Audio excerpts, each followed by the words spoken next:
അങ്ങനെ India America വ്യാപാര കരാറ് യാഥാർത്ഥ്യമാവുകയാണ്.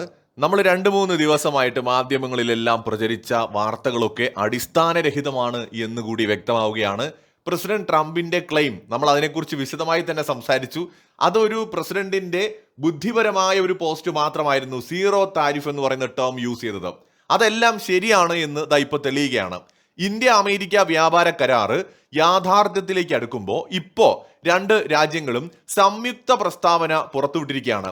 റഷ്യൻ എണ്ണ വാങ്ങുന്നതിൽ ഇന്ത്യക്കുമേൽ അമേരിക്ക ചുമത്തിയിരുന്ന അധിക തീരുവ ഒഴിവാക്കിയിരിക്കുകയാണ്. അതോടൊപ്പം തന്നെ ഇന്ത്യൻ ഉൽപ്പന്നങ്ങൾക്ക് അമേരിക്കയിൽ പരമാവധി നികുതി എന്ന് പറയുന്നത് 18% കുറച്ചത്. എന്ന് വെച്ചാൽ 18% മുകളിൽ നികുതി ഉണ്ടാവില്ല എന്ന് വേണം മനസ്സിലാക്കാൻ. ഇതിനകത്ത് ഈ 18% എന്ന് പറയുമ്പോൾ പലരും തെറ്റിദ്ധരിക്കാൻ ഇടയുണ്ട്. ഇന്ത്യയിൽ നിന്ന് പോകുന്ന എല്ലാ പ്രോഡക്റ്റുകൾക്കും 18% ഇല്ല. പല പ്രോഡക്റ്റുകൾക്കും ചിലപ്പോൾ നികുതി കാണില്ല, സീറോ താരിഫ് ആയിരിക്കും. ചിലതിന് 1%, 2% ആയിരിക്കും, 5%, 10% ആയിരിക്കും. പരമാവധിയാണ് 18% താരിഫ് ഉണ്ടാവുന്നത്. അത് ആ ഒരു പ്രോഡക്റ്റ് ഏതാണ് എന്നതിനെ ഡിപ്പെൻഡ് ചെയ്തിരിക്കും. ഇതിനെക്കുറിച്ചുള്ള വിശദമായ കാര്യങ്ങളൊക്കെ വൈകാതെ പുറത്തു വരികയും ചെയ്യും. അമേരിക്കയിൽ നിന്നുള്ള ഉൽപ്പന്നങ്ങൾക്ക്, അതായത് പല ഉൽപ്പന്നങ്ങൾക്കും ഇന്ത്യ നികുതി ഒഴിവാക്കുകയോ നികുതി കുറയ്ക്കുകയോ ചെയ്യുമെന്നും ധാരണയായിട്ടുണ്ട്. ഈ കാര്യത്തിനകത്താണ് നമുക്ക് വ്യക്തത വേണ്ടിയിരുന്നത്. അതായത് അമേരിക്കയിൽ നിന്ന് വരുന്നതിനെല്ലാം 0%, ഇന്ത്യ അങ്ങോട്ട് അയക്കുന്നതിനെല്ലാം 18%. ഇതെന്ത് ഡീലാണ്? നമ്മുടെ മോദിജി മറ്റേ ഏതോ ഫയല് കണ്ട് പേടിച്ചതാണെന്നൊക്കെ പറഞ്ഞ് ഒരുപാട് ആളുകൾ രാഷ്ട്രീയമായിട്ട് ഇതിനെക്കുറിച്ച് സംസാരിക്കുന്ന കണ്ടിരുന്നു. നമ്മൾ അപ്പോഴേ നമ്മുടെ വീഡിയോകളിൽ പറഞ്ഞിരുന്നു, അങ്ങനെ അല്ല ഈ ഡീൽ നടക്കാൻ പോകുന്നത്. നമ്മൾ നേരത്തെ അമേരിക്കൻ പ്രോഡക്റ്റുകളുടെ മേൽ ചുമത്തിയിരുന്നത് ഭീമമായ നികുതിയാണ് എന്നതൊരു വസ്തുതയാണ്. എന്തായാലും ഒരു ട്രേഡ് ഡീൽ എന്ന് പറയുമ്പോൾ ഇന്ത്യക്ക് അനുകൂലമായിട്ടുള്ള ട്രേഡ് ഡീൽ തരാനല്ലല്ലോ പ്രസിഡന്റ് ട്രംപിനെ അമേരിക്കക്കാർ തെരഞ്ഞെടുത്തത്. ഒരു രാജ്യവും അങ്ങനെയല്ല. അപ്പൊ അവരുടെ രാജ്യത്തിന് വേണ്ടത് അവരാവശ്യപ്പെടും, നമ്മുടെ രാജ്യത്തിന് വേണ്ടത് നമ്മൾ ആവശ്യപ്പെടും, ചർച്ച ചെയ്യും. ഒരുപാട് വഴക്കുകളിലേക്ക് പോയി ഇന്ത്യ അമേരിക്കയും തമ്മിൽ. പിണക്കമായി, മിണ്ടാതെയായി, ഫോൺ വിളിക്കാതെയായി മോദി ട്രംപിനെ. അങ്ങനെ വരെ എത്തി. അത് ഇന്ത്യയുടെ ആവശ്യങ്ങൾക്ക് വേണ്ടിയിട്ടുള്ള ഇന്ത്യയുടെ ഉറച്ച നിലപാട് കൊണ്ടാണ്. ഒടുവിൽ ഒരു പരസ്പര ചർച്ചയിലൂടെ ഒരു തീരുമാനത്തിലേക്ക് എത്തുന്നു. അതൊരു തികച്ചും ജനാധിപത്യപരമായ ഒരു പ്രോസസ്സാണ്. അഭിപ്രായ വ്യത്യാസങ്ങളിൽ നിന്ന് അല്ലെങ്കിൽ ഭിന്നതകളിൽ നിന്നൊക്കെ ചർച്ച നടത്തി ഒരുപാട് ഘട്ടങ്ങളിലൂടെ കടന്നുപോയി അവസാനം അമേരിക്കയും വിട്ടുവീഴ്ചയ്ക്ക് തയ്യാറാവും, ഇന്ത്യയും വിട്ടുവീഴ്ചയ്ക്ക് തയ്യാറാവും. അപ്പോഴാണ് ഒരു ബെറ്റർ ഡീല് ഉണ്ടാവുന്നത്. അതാണ് ഇപ്പോൾ സംഭവിക്കാൻ പോകുന്നത്. അമേരിക്കയിൽ നിന്ന് വരുന്ന ഉൽപ്പന്നങ്ങൾക്ക് ഇന്ത്യ നേരത്തെ ചുമത്തിയിരുന്ന നികുതി കുറയ്ക്കും. ചില ഉൽപ്പന്നങ്ങൾക്ക് വളരെ കുറയ്ക്കാനോ ഒഴിവാക്കാനോ സാധ്യതയുണ്ട്. അത് ഇന്ത്യൻ വിപണിയെ ബാധിക്കാത്ത തരത്തിൽ തന്നെയായിരിക്കും ചെയ്യുക. ഇവിടെയാണ് അടുത്തൊരു വിഷയം ഉണ്ടാവുന്നത്. എന്ന് വെച്ചാൽ ഇനിയിപ്പോൾ കർഷകർക്ക് ബാധിക്കുന്ന തരത്തിലുള്ള എന്തെങ്കിലും കാര്യങ്ങൾ ഉണ്ടോ എന്നുള്ളത്. അതായത് അമേരിക്കയിൽ നിന്നുള്ള ധാന്യങ്ങൾ, ചില പഴവർഗ്ഗങ്ങളൊക്കെ ഇന്ത്യയിലേക്ക് ഇറക്കുമതി മുമ്പും ചെയ്യുന്നുണ്ടായിരുന്നു. പക്ഷെ അതിനൊക്കെ വലിയ നികുതി ഉണ്ടായിരുന്നു. ആ നികുതിയിലും ഇന്ത്യ കുറവ് വരുത്തും. പക്ഷെ ഇന്ത്യയിലെ മാർക്കറ്റിനെയും കർഷകരെയും ബാധിക്കാത്ത തരത്തിലായിരിക്കും. കാർഷിക ക്ഷീര മേഖലകളിൽ ഇന്ത്യ നിയന്ത്രിതമായ ഇളവ് മാത്രമേ നൽകുകയുള്ളൂ. അതായത് കർഷകരെ ഇന്ത്യക്കെതിരെ തിരിച്ച് തെരുവിലിറക്കി ഇന്ത്യയിൽ കലാപം ഉണ്ടാക്കാമെന്ന പലരുടെയും മോഹൻ നടക്കില്ല എന്ന് തന്നെ തീർത്തു പറയാം. അമേരിക്കൻ വിളകൾക്കുള്ള തീരുവ ഇന്ത്യ കുറയ്ക്കും. അതായത് മണിച്ചോളം, സോയാബീൻ എണ്ണ, പിസ്ത, കശുവണ്ടി, ബദാം, പഴങ്ങൾ എന്നിവയ്ക്ക് ഇന്ത്യ നേരത്തെ നൽകിയിരുന്ന തീരുവ ഉണ്ടാവില്ല. ചില ഉൽപ്പന്നങ്ങൾക്ക് തീരുവ ഒഴിവാക്കുകയും ചെയ്യും. അത് ഇന്ത്യയുടെ മാർക്കറ്റിനെ എങ്ങനെ ബാധിക്കുമെന്നത് അടിസ്ഥാനപ്പെടുത്തി മാത്രമാണ്. നമ്മുടെ കർഷകരെയോ അല്ലെങ്കിൽ നമ്മുടെ ജനങ്ങളെയോ ബാധിക്കുന്ന ഒരു തീരുമാനവും ഇതിനകത്ത് ഉണ്ടാവില്ല. അതേസമയത്ത് അമേരിക്ക ആകട്ടെ ഇന്ത്യൻ ഉൽപ്പന്നങ്ങൾക്ക് അമേരിക്ക മുൻഗണന കൊടുക്കുമെന്ന് സമ്മതിച്ചിട്ടുണ്ട് സംയുക്ത പ്രസ്താവനയിൽ. പ്രത്യേകിച്ച് ഇന്ത്യയിൽ നിന്നുള്ള അരി ഇറക്കുമതി ഉൾപ്പെടെയുള്ളവയ്ക്ക് മുൻഗണന നൽകുമെന്ന് അമേരിക്ക വ്യക്തമാക്കിയിട്ടുണ്ട്. മാത്രമല്ല കരാറില് ഇന്ത്യയുടെ ക്ഷീരമേഖലയ്ക്ക് സംരക്ഷണം ഉണ്ടാവും. പിന്നെ ഓറഞ്ച്, പ്ലം, മുന്തിരി, നാരങ്ങ, വാഴപ്പഴം എന്നിവയ്ക്ക് ഇന്ത്യ നികുതി ഇളവ് നൽകാനുള്ള സാധ്യത കാണുന്നുമില്ല. തേയിലയ്ക്കുള്ള തീരുവയും ഇന്ത്യ കുറയ്ക്കില്ല. മാങ്ങ ഇറക്കുമതിക്കുള്ള നിയന്ത്രണം തുടരും. ഇന്ത്യ മസാലകൾക്കും ഉള്ളിക്കും ഉരുളക്കിഴങ്ങിനും പൂർണ്ണ സംരക്ഷണം നൽകും. ഇവ ഇറക്കുമതി ചെയ്യുന്നതിനുള്ള നിയന്ത്രണം തുടരും. സോ എന്തൊക്കെയായിരുന്നു കോലാഹലം? മോദി അങ്ങനെ ചെയ്തു, ഇങ്ങനെ ചെയ്തു, മുട്ടുമടക്കി. അത് തികച്ചും രാഷ്ട്രീയ പ്രേരിതമാണ്. നരേന്ദ്രമോദിയോടും അദ്ദേഹം പ്രതിനിധാനം ചെയ്യുന്ന രാഷ്ട്രീയത്തോടും എതിർപ്പുള്ളവര് തീർച്ചയായിട്ടും മോദി എടുക്കുന്ന തീരുമാനങ്ങളെ തള്ളിപ്പറയും.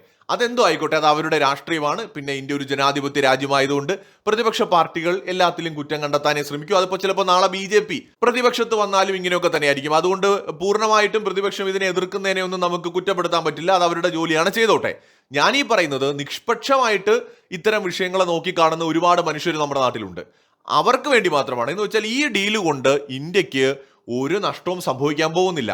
അതേ സമയത്ത് സത്യത്തിൽ ഈ ഡീലുകൾ ഇന്ത്യക്ക് ഗുണം ചെയ്യും. എന്തുകൊണ്ടാന്ന് വെച്ചാൽ നമ്മുടെ രാജ്യത്തെ മാർക്കറ്റിനെ കുറിച്ച് നമ്മൾ ആദ്യം ഒന്ന് വിലയിരുത്തണം. ക്വാളിറ്റി എന്ന് പറയുന്ന സാധനം നമ്മുടെ രാജ്യത്ത് താരതമ്യേന കുറവാണ്. എന്ന് വെച്ചാൽ ഇവിടെ നിന്ന് വിദേശ രാജ്യങ്ങളിലേക്ക് എക്സ്പോർട്ട് ചെയ്യുന്ന പ്രോഡക്റ്റുകളുടെ ക്വാളിറ്റിയും നമ്മളെപ്പോലെ ആഭ്യന്തരമായിട്ട് ഇത് ഉപയോഗിക്കുന്ന ആളുകൾക്ക് തരുന്ന പ്രോഡക്റ്റിന്റെ ക്വാളിറ്റിയും മാത്രം ഒന്ന് പരിശോധിച്ചാൽ മതി. നമുക്ക് തരുന്നതിന് ഒരു നിലവാരവും പലപ്പോഴും ഈ വിതരണക്കാർ പുലർത്താറില്ല, കമ്പനികൾ പുലർത്താറില്ല.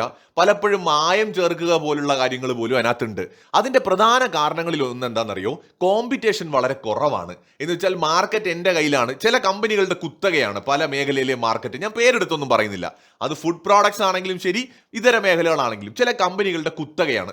ഇവരതങ്ങ് കൈവശം വച്ചിരിക്കുകയാണ്. അപ്പോൾ ഇവരെന്തുണ്ടാക്കി കൊടുത്താലും വേറെ ഓപ്ഷൻ ഇല്ല, നമുക്ക് വാങ്ങി ഉപയോഗിച്ചല്ലേ പറ്റൂ.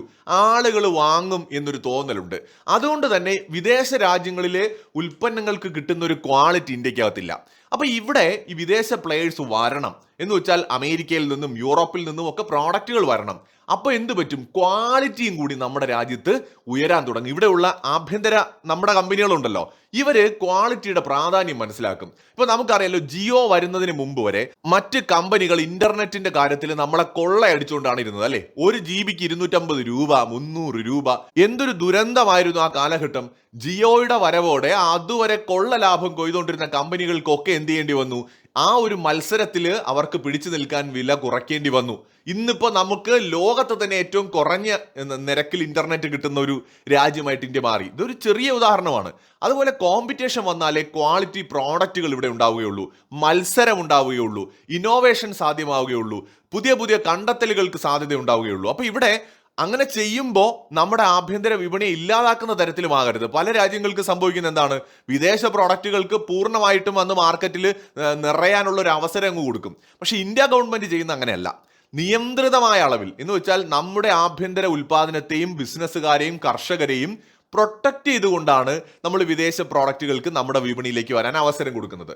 പക്ഷെ എന്നാൽ പോലും ഇപ്പൊ നേരത്തെ 100% നികുതി ഉണ്ടായിരുന്ന ഒരു അമേരിക്കൻ പ്രോഡക്റ്റ് നമ്മൾ 50% നികുതി കുറച്ചാൽ പോലും ആ പ്രോഡക്റ്റ് ഇന്ത്യൻ വിപണിയിലേക്ക് വരുമ്പോൾ സ്വാഭാവികമായി അവിടെ ഒരു കോമ്പറ്റീഷൻ വരും. അത് ഇന്ത്യൻ വിപണിയിലും നല്ല ക്വാളിറ്റി പ്രോഡക്റ്റുകൾ വരുന്നതിന്, പ്രത്യേകിച്ച് ഫുഡ് പ്രോഡക്ട്സുകൾ അടക്കം ക്വാളിറ്റി ഉള്ളവ വിപണിയിൽ വരുന്നതിന് സഹായകരമാകുമെന്നാണ് എനിക്ക് തോന്നുന്നത്. അതേസമയം ഇന്ത്യയിലെ കർഷകർക്കും ഇന്ത്യയിലെ ബിസിനസ് സംരംഭകർക്കും ശരിക്കും ഒരു ഗോൾഡൻ ഓപ്പർച്യൂണിറ്റിയാണ് US വിപണി കിട്ടുക എന്ന് പറയുന്നത്. അതും 18% പരമാവധി നികുതി. അപ്പോൾ 0 മുതൽ 18% വരെ ഒന്ന് ആലോചിച്ച് നോക്കൂ. അപ്പോൾ വലിയൊരു അളവിൽ നമുക്ക് അമേരിക്ക എന്ന് പറയുന്ന രാജ്യത്തിന്റെ വിപണിയിലേക്ക് ഉൽപ്പന്നങ്ങൾ കൊണ്ടുപോകാനുള്ള ഒരു ഓപ്പർച്യൂണിറ്റി കിട്ടുകയാണ്. അവിടെ നമുക്ക് വളരെ മികച്ച രീതിയിൽ നമ്മുടെ ഉൽപ്പന്നങ്ങൾ വിറ്റഴിക്കാനും സാധിക്കും. ഇന്ത്യ അമേരിക്കയിൽ നിന്ന് വരുന്ന മദ്യം, ഇപ്പൊ അമേരിക്കൻ മദ്യത്തിന് ചിലപ്പോൾ തീരുവ കുറയ്ക്കാൻ സാധ്യതയുണ്ട്.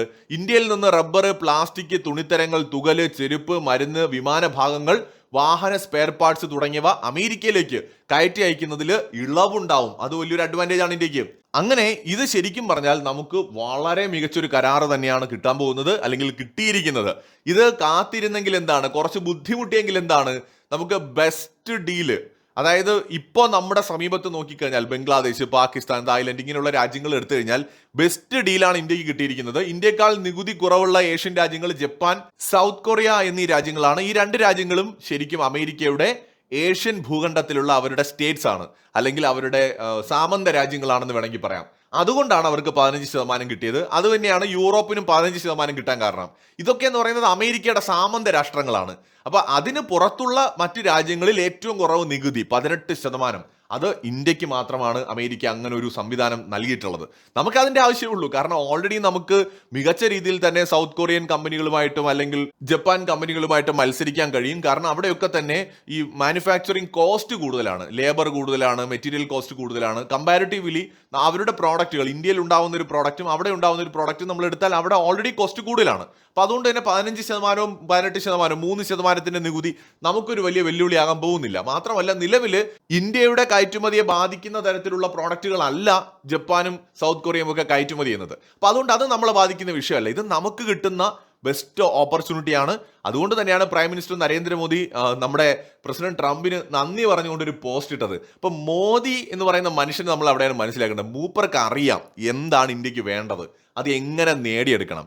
അസൂയാലുക്കൾ എന്തും പറഞ്ഞോട്ടെ, രാഷ്ട്രീയമായിട്ട് മോദിയെ എതിർക്കുന്നവർക്ക് അല്ലെങ്കിൽ പ്രതിപക്ഷ പാർട്ടികൾക്ക് എന്തും പറയാം. പക്ഷെ മോദി എന്താണെന്ന് നിഷ്പക്ഷമായിട്ട് ഈ സംഭവങ്ങളെ വിലയിരുത്തുന്ന ഒരാൾക്ക് മനസ്സിലാവും. മറ്റൊരു വീഡിയോയുമായി വീണ്ടും വരാം.